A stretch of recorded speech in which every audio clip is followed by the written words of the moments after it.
Kembali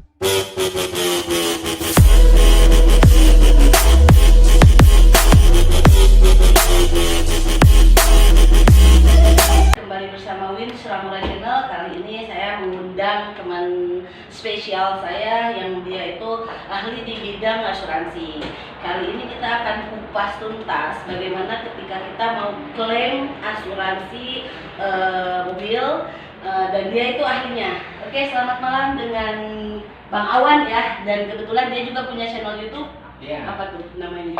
Awan Seven. Oke, Awan Seven. Nah, kali ini dia akan menjelaskan bagaimana caranya ketika kita mau klaim asuransi kendaraan kita. Silahkan Kang Awan, prosedurnya seperti apa, kita harus langkah-langkahnya seperti apa yang harus kita lakukan pertama ketika kita ada kecelakaan atau terjadi sesuatu terhadap kendaraan kita. Oke. Baik, terima kasih Bu Win.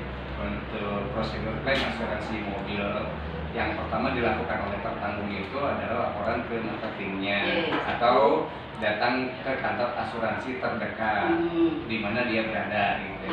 Nah, yang kedua itu mengisi formulir klaim secara prosedural ya. Ketika datang ke kantor mungkin itu betul, ya. setelah kita datang ke kantor itu yang kita harus ketahui nih, ini prosedurnya. Pertama, STNK harus aktif ya, pajaknya dibayar.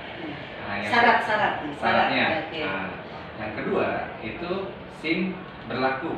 Jangan SIM walaupun lewat 1 hari itu dianggap tidak berlaku. Wow, pengetahuan yang luar biasa. STNK 1 harus aktif, kedua SIM juga nggak boleh mati. Betul. Terus? Nah, yang ketiga baru kita menceritakan kronologis kecelakaan yang terjadi pada mobil kita. Nah, itu syarat yang paling utama. Setelah selesai laporan klaim, nanti kita rujuk ke bengkel rekanan terdekat dengan lokasi rumahnya atau mau ke authorized dealer juga bisa. Oke, nah ketika terjadi kecelakaan ini, saya orang Cimahi nih, tiba-tiba saya misalkan jalan ke Purwakarta nih, terjadi kecelakaan itu di daerah Purwakarta atau misalkan mobil saya terperosok atau gimana.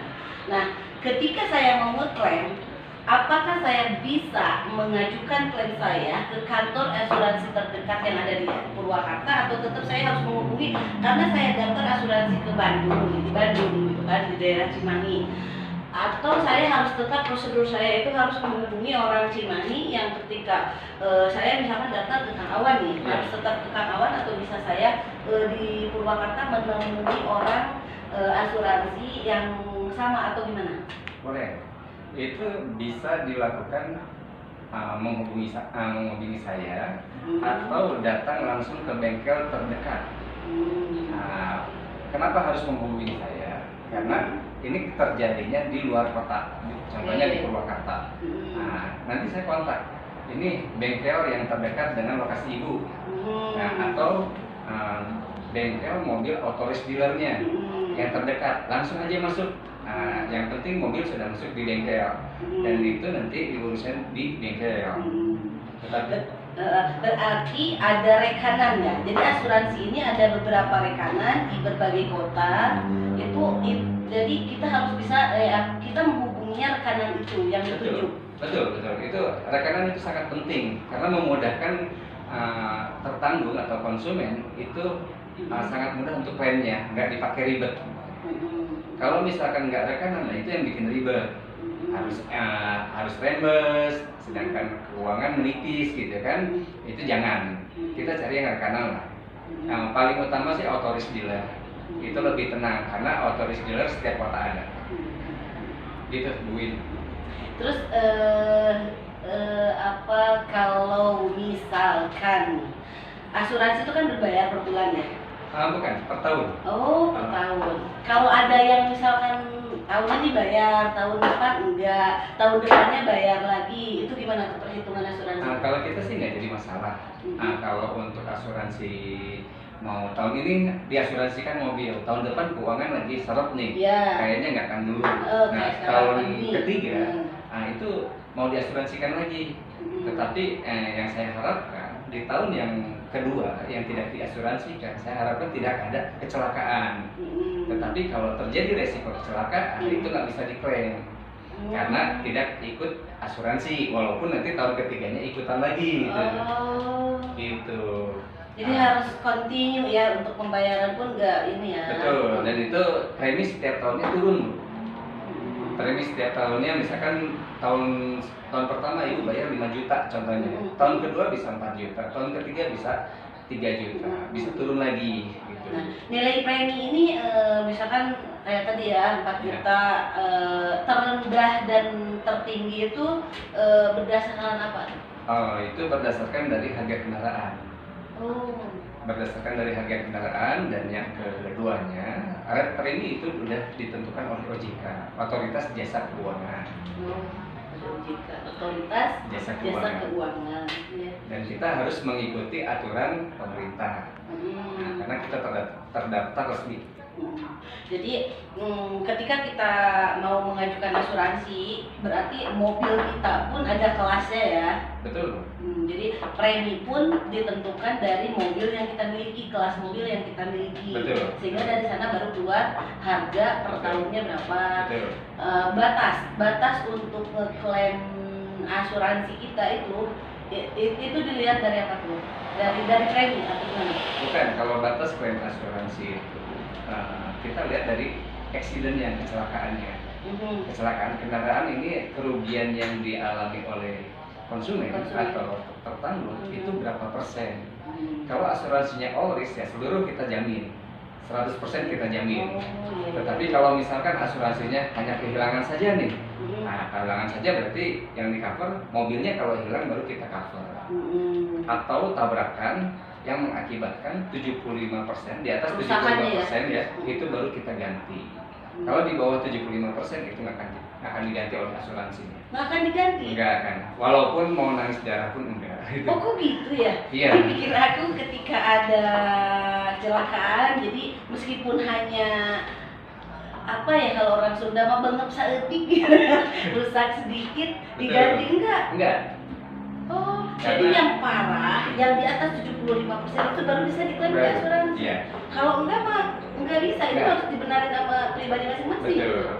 Kayak seperti Luar ini. biasa nih, ini hal baru buat aku ya. Seperti ini ada kejadian, misalkan mobilnya, saya kredit nih mobilnya nih. Tahun pertama 2, 3, 4, 5-nya kehilangan saja. Tahun pertama nggak ada masalah.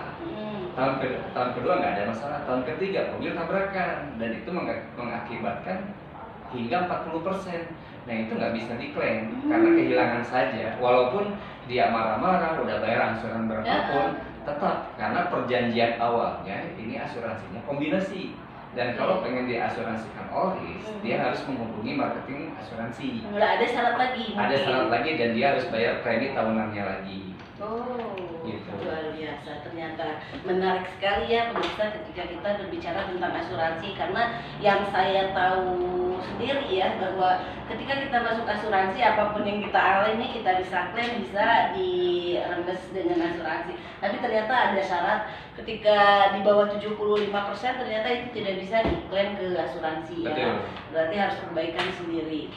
Nah, Kang Awan sendiri menguasai wilayah mana aja untuk sekarang penanganan asuransi? Kalau saat ini saya hampir nasional, Bu. Wih keren, nasional ya? Nasional. Terakhir saya sampai Papua. Waduh. Yang mungkin di sana nggak ada bengkelnya ya, tapi saya menunjuk bengkel rekanan yang di sana.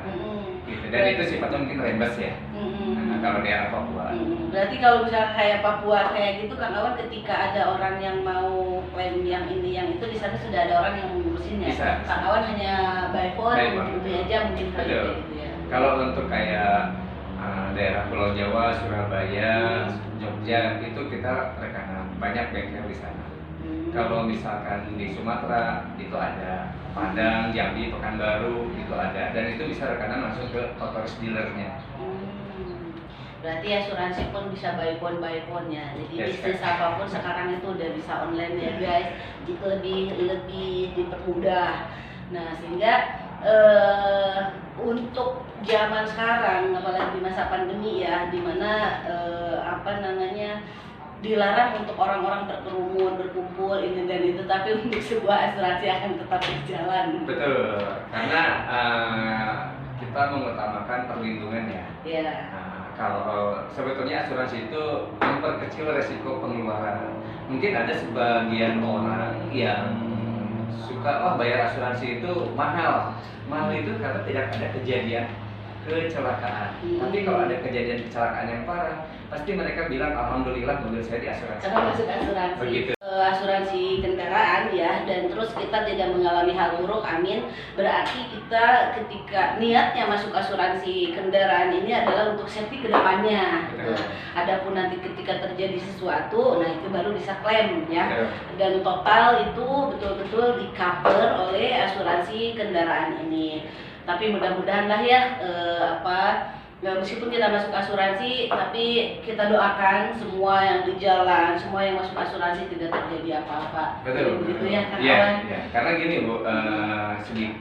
Untuk asuransi mobil itu benda mati, tapi bergerak dan resikonya Tinggi banget. tinggi, Heeh. high risk ya. High risk. Nah, kita sudah hati-hati, nggak taunya ada yang Orang nabrak lain.